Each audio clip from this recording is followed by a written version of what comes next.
All right, so the Tesla Cybertruck has been kind of an enigma. It was revealed 4 years ago, almost to the day. And ever since then, it was kind of quiet, but then we slowly started seeing them rolling around like California a little bit, and then a couple in Texas. And these are like prototypey Cybertrucks, and they were testing. Turns out one of them was me.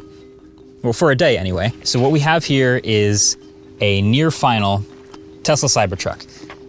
It's not an actual delivery truck yet. It's still one that they've been testing. So there's some small prototypey things here or there, but everything that I'm about to show you is what's going to show up in the customer's delivery trucks starting basically right now.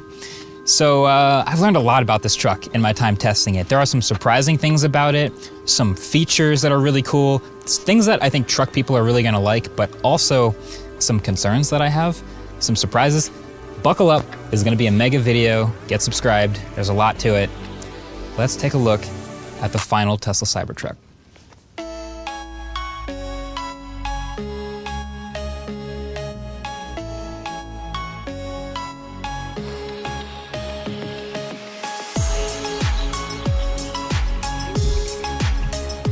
All right, first things first, let's get to the specs. Everyone wants to know the official numbers, everything on paper. And it's funny because we'll get to this in a second, but some things have actually changed from the show truck that showed up on stage, including the overall dimensions.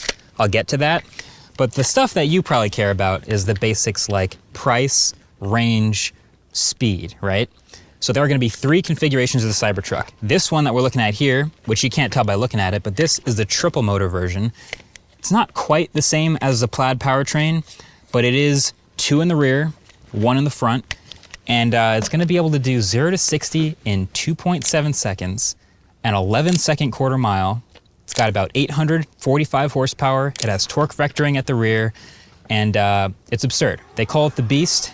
It's a pretty ridiculous set of specs. I think that makes it the fastest production pickup truck factory ever. But there's also going to be a dual motor version that they also start to ship early, and eventually also a single motor rear wheel drive version.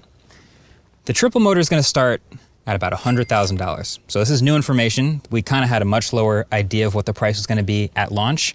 Is a $100,000 truck you're looking at. Expect somewhere around 75, 85,000 for the dual motor version, and then the single motor will be further down the road. But the dual motor is still 600 plus horsepower and still plenty fast. But that's the general basics. And as far as range, we'll get to the wheels in a second, but it's about a 340 mile max range from the absolute most efficient version of this truck. Now, a couple other last numbers things that I think some truck people will appreciate. First of all, towing capacity and bed capacity. Those are some things that Tesla's told me. I'm gonna put the numbers up here. I think it's 2,500 pounds for the bed, which is pretty cool.